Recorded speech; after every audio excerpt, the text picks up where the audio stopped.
గాలిలో దీపంలా ఉంది. భద్రత అనేది ప్రమాదకరమైన స్థాయిలో ఉంది. అసలు ఆడపిల్లలు బయటికి వెళ్ళాలంటే భయపడుతూ ఉన్నారు. మహిళల రక్షణ కోసం దృష్టి పెట్టండి అని మా వైఎస్ఆర్ కాంగ్రెస్ పార్టీ ముందు నుంచి కూడా చెప్తూ ఉంది. ఈరోజు సాక్షాత్తు హోమ్ మినిస్టర్ గారు నివాసం ఉంటున్న విశాఖపట్నంలో ఒక లా విద్యార్థినిపై 4 అబ్బాయిలు అత్యాచారం చేయడం జరిగింది. ఆ విషయం ఈరోజు వెలుగులోకి వచ్చింది. ఎంత దారుణం! రోజుకొక సంఘటనలు మనం వింటూ ఉన్నాం. గతంలో జగన్మోహన్ రెడ్డి గారు మహిళల రక్షణ కోసం ప్రవేశపెట్టిన దిశ వ్యవస్థని ఈరోజు నిర్వీర్యం చేశారు. వీళ్ళు మహిళల రక్షణ కోసం ఎటువంటి చర్యలు తీసుకోలేదు. అలాగే ప్రజల రక్షణ కోసం ఏర్పాటు చేసిన పోలీస్ వ్యవస్థని రాజకీయ కక్ష సాధింపులకు వాడుతూ ఉన్న పరిస్థితి మనం చూసాం. ఎంతసేపు రెడ్ బుక్ రాజ్యాంగం ఎలా అమలు చేయాలి, పోలీసుల్ని రెడ్ బుక్ రాజ్యాంగం అమలు చేయడం కోసమే వీళ్ళు వాడుతున్నారు తప్ప మహిళల రక్షణ కోసం ఏమాత్రం దృష్టి పెట్టని పరిస్థితి. అందువల్లే ఇలా రోజుకొక సంఘటన మహిళల మీద, అమ్మాయిల మీద, మైనర్ బాలికల మీద మనం రోజు అత్యాచారాలు కానీ, హత్యలు కానీ, అఘాయిత్యాలు, లైంగిక దాడులు, వేధింపులు రోజు చూస్తూ ఉన్నాం. మొన్ననే హోమ్ మినిస్టర్ గారు చెప్పడం జరిగింది, రోజుకి ఈ రాష్ట్రంలో గంటకి 2 మహిళల మీద ఇలాంటి సంఘటనలు జరుగుతూ ఉన్నాయి. రోజుకి ఇంచుమించు 48-49 మంది మహిళల మీద ఇలాంటి అఘాయిత్యాలు జరుగుతున్నాయని సాక్షాత్తు ఈ కూటమి ప్రభుత్వమే ఒప్పుకోవడం జరిగింది. అంటే ఎంత భయానక పరిస్థితులు ఈ ఆంధ్రప్రదేశ్ రాష్ట్రంలో నెలకొని ఉన్నాయో మనం అర్థం చేసుకోవచ్చు. ఎంత ఘోరంగా అంటే ప్రతి సంఘటన, ఒక సంఘటన మించి ఇంకొక సంఘటన. ఎటువంటి చర్యలు ఈ ప్రభుత్వం తీసుకోవట్లేదు, మనకు అది క్లియర్గా కనిపిస్తుంది.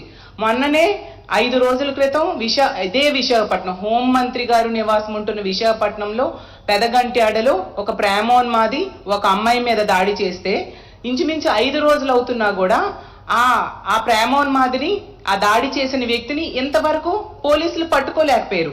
ఇది ప్రభుత్వ వైఫల్యం కాదా, ప్రభుత్వం తాలూకా అసమర్థత కాదా అని నేను అడుగుతూ ఉన్నాను. ఎన్ని సంఘటనలు జరుగుతున్నాయి. ఆ ముచ్చుమర్రి సంఘటన జరిగింది.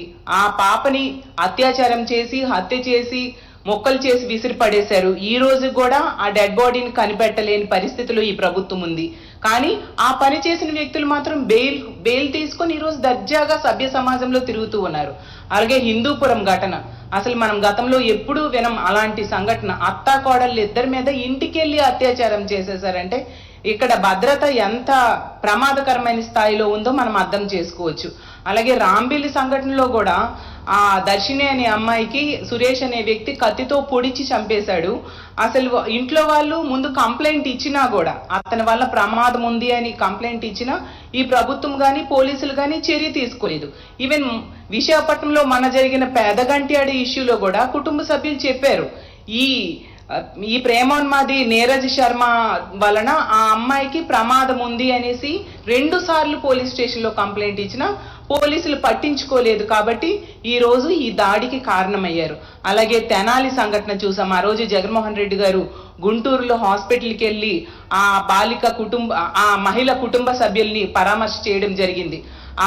అతను ఎంత దారుణంగా అంటే ఆ సురేష్ అనే వ్యక్తి ఆ రోజు దారుణంగా, నవీన్ అనే వ్యక్తి ఆ రోజు దారుణంగా కొట్టి బ్రెయిన్ డెడ్ అయ్యి ఆమె చనిపోయేట్టుగా చేయడం జరిగింది. ఇలా తీసుకుంటే ఇన్ని సంఘటనలు. అలాగే బద్వేల్లో చూసాం, ఊరవతల తీసుకెళ్లి కిరోసిన్ పోసి కాల్చి చంపేయడం జరిగింది. అలాగే ఈ రోజు ఒక సంఘటన బాపట్లలో మొన్ననే చూసాం, ఒక వృద్ధుడు బాలిక మీద అత్యాచారం చేయడం. అలాగే తీసుకుంటే గొడ్లవల్లేరు ఇంజనీరింగ్ కాలేజీలో 300 మంది ఆడపిల్లలు చాలా యాజిటేషన్ చేశారు, బాత్రూమ్స్ లో హిడెన్ కెమెరాస్ ఉన్నాయని. కానీ ఏ విషయంలో కూడా ప్రభుత్వం సరైన చర్యలు తీసుకోవట్లేదు. అసలు దిశ యాప్ని ఎందుకు నిర్వీర్యం చేశారు? అలాగే మీరు కూటమిలో సభ్యులుగా ఉన్నారు, మీ ఎన్డీఏలో భాగస్వామి అయిన బీజేపీయే దేశాన్ని రూల్ చేస్తూ ఉంది. దిశ చట్టం కేంద్రం దగ్గర పెండింగ్ లో ఉంది. మీరు ఎందుకు దాన్ని ఈ రోజు అమలయ్యేట్టుగా చేయట్లేదు? గతంలో జగన్మోహన్ రెడ్డి గారు దిశ చట్టం కేంద్రం దగ్గర పెండింగ్ లో ఉన్నా కూడా అందులో ఉన్న అంశాలన్నీ అమలు అవ్వడానికి అన్ని రకాల చర్యలు తీసుకున్నారు.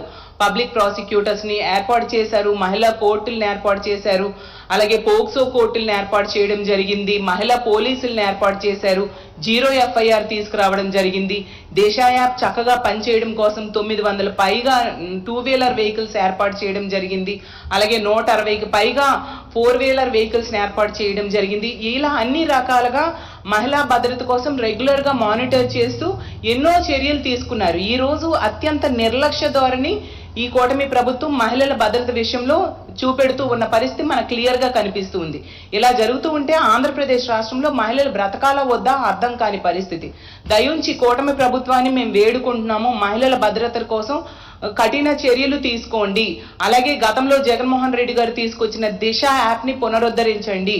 దిశ చట్టం కేంద్రం దగ్గర పెండింగ్ లో ఉంది, అది అమలయ్యేట్టుగా చేయండి అని పదే పదే మేము రిక్వెస్ట్ చేస్తూ ఉన్నాము.